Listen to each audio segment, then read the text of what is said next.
My next question I want to delve into is music, because you mentioned getting the band back together just as a joke, right?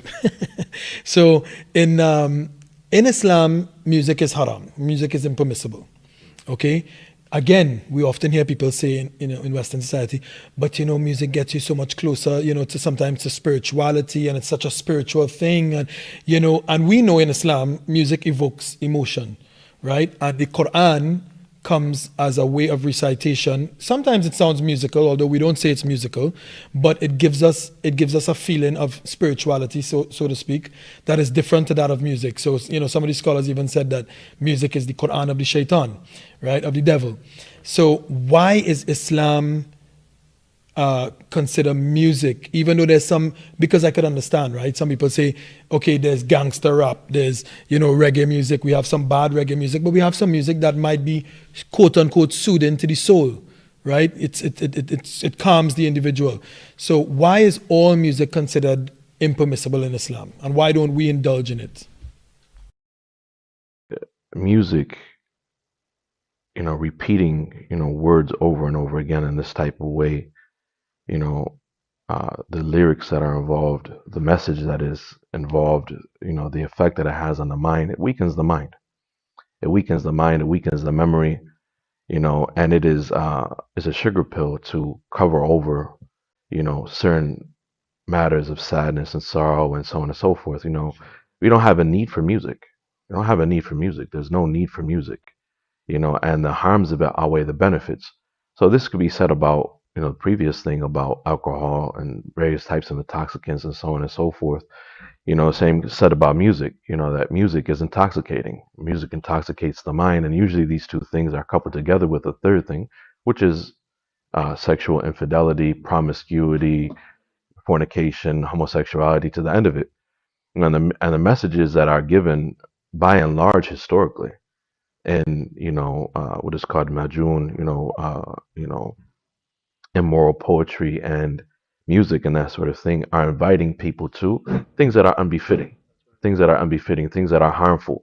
The criticism of some people who don't deserve criticism, the praise of some people who don't deserve praise, the extolling of the rulers, to or the praising of the rulers in a way that is unbefitting, or the criticizing of the rulers in a way that is unbefitting, things that make tahreeth, that encourage other people towards violence against their opponents and other cultures or other tribes or families or that sort of thing.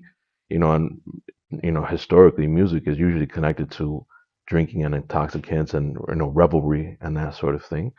And Islam is a religion of simplicity and a religion of ease and happiness without need for that. And this, the mafasid, the harms that come, from music and from, the use of musical instruments and that sort of thing, outweigh any benefit that is there. No. Right? I think So just as, a person can say, taking a drink here or there, calms my nerves or makes me brave or something of the sort, we say, yes, that's a benefit, but the harms outweigh the benefits. And in Islam, this is a principle.